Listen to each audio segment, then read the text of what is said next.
Jai Shri Ram. In the Purusha Suktam, this is the 12th verse, and my comment is there. The most myopically distorted and iniquitously reviled verse. This verse says the Brahmanas wear his mouth, or they issued from his mouth. The Kshatriyas issued out of his arms, the Vaishyas from the thighs, and the Shudras originated from his feet. Of course, here the words are different. So, many idiots who have no understanding of Vedic Sanskrit, nor do they have any insight into Vedic philosophy or Vedanta, take this as a verse as a means to attack both the Vedas and Hinduism. That here is where caste system began. This is simply a metaphor for every society. In every society, you will find people who do the thinking, reading, studying, teaching, they are the Brahmins. And the people, the shoulder, you see in this verse, I will read the verse later. The shoulders represent strength. So, protection, which is what a soldier or a king does. So, that is what Kshatriyas are supposed to be doing. And then Vaishyas, people who have a business acumen, who are good at commercial, whose commercial intelligence is much better than all the others, and who actually ensure that all supplies are distributed all across the nation or the world for that matter, and they support. And the last category are the Shudras, who are called the Karma Vajras by the commentators, because they serve all the other three, because they do not have any specific skills which the others have, but they are the skilled craftsmen. All the temples are built by them, all the hard labor, wherever skill is required, for which lot of discipline and physical stamina and strength is required, the Shudra comes in. The work of the Shudra cannot be done by the Brahmin, Kshatriya or Vaishya, and for that matter, all these people, their works are clearly cut out.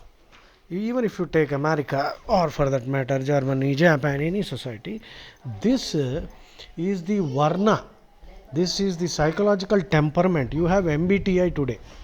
Okay, this is a classification you will find which naturally occurs in every society.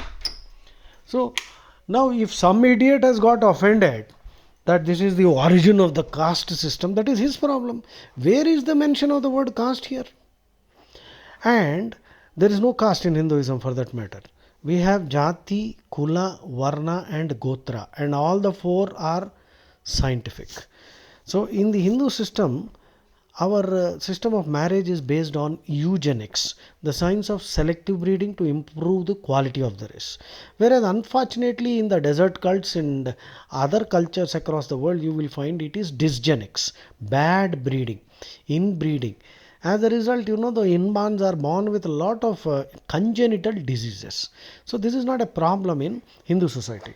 Unfortunately, we seem to have, been impressed, and we have imbibed some of their negative practices which we should cull out today. We need reformers for that. But I have noticed, I don't want to name them, because no idiot likes to be told that he is an idiot. See, if you are a scholar, you should maintain some decorum.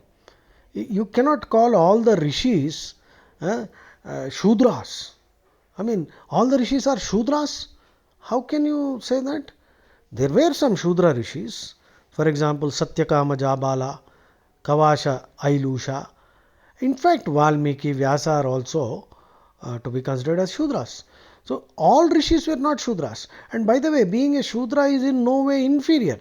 Unfortunately, the term has acquired a negative connotation thanks to the distortions and all the atrocity literature churned out by the Islamic historians and Western Indologists, the British historians. They have all combined and produced a lot of propaganda, atrocity literature, and educated Hindus, unfortunately, are influenced by this propaganda.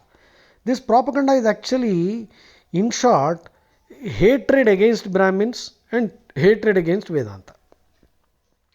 This is something which we have to fight against.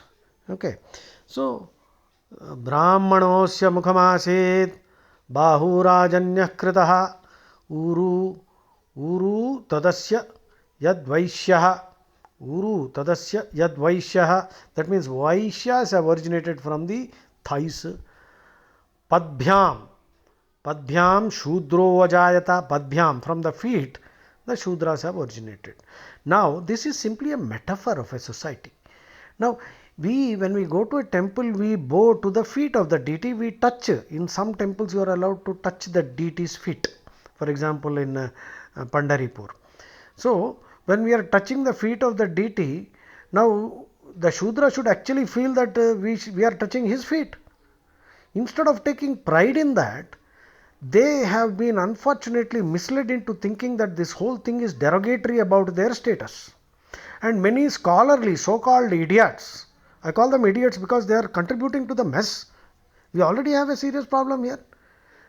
Hinduism does not say that the Shudra or Vaishya or Kshatriya is in any way inferior to the Brahmana. The Brahmana, in fact, in olden days, dedicated himself only to study and teaching. The Brahmanas were dedicated to study, teaching, doing yajnas, helping people do yajnas, receiving gifts and giving gifts. In fact, these are the 6 functions. They could do that totally. And Brahmanas were dedicated even to Purva Paksha. That is the duty of the Purva Paksha, which is what I am doing right now. But for fear of attracting, 295A and 153A, I have to tone down my criticism of these idiots. Yeah?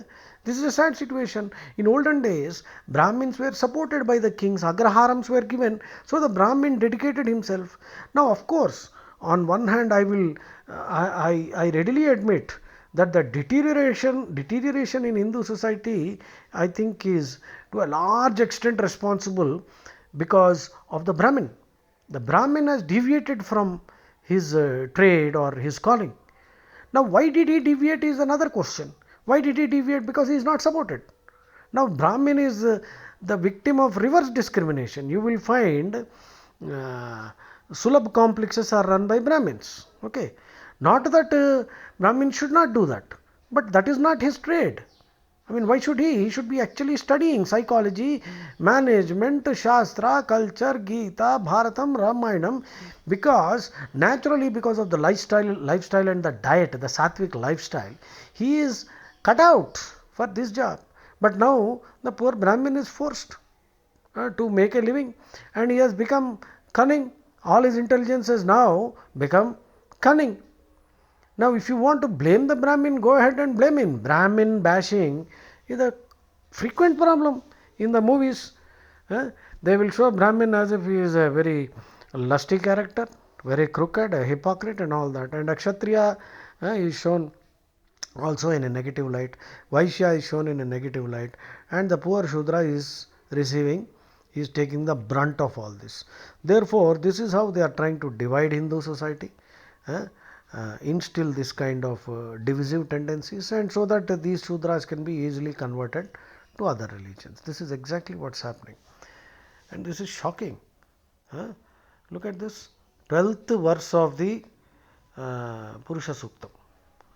Brahmanosya mukhamasit bahurajanya kritah uru tadasya yadvaishyah padbhyam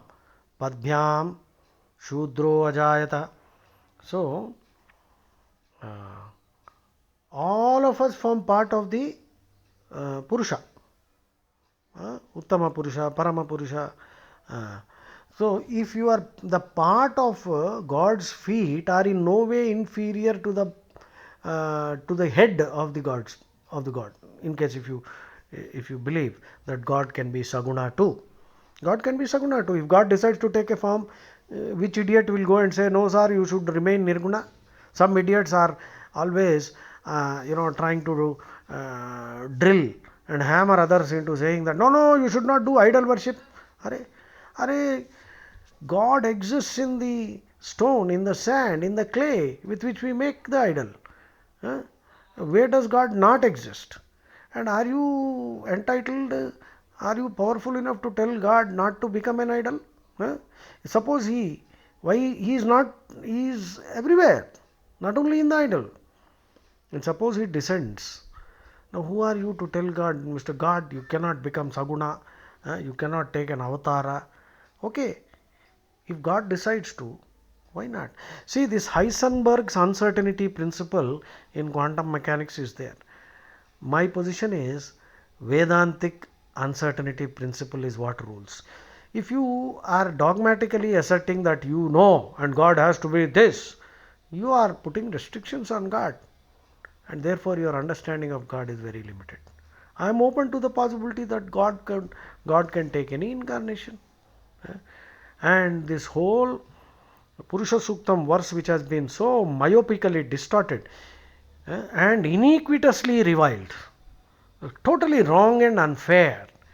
This is sublime, mystical, spiritual poetry. We are all parts of the same Supreme Lord. We should feel proud and respect everyone in society. Jai Shri Ram.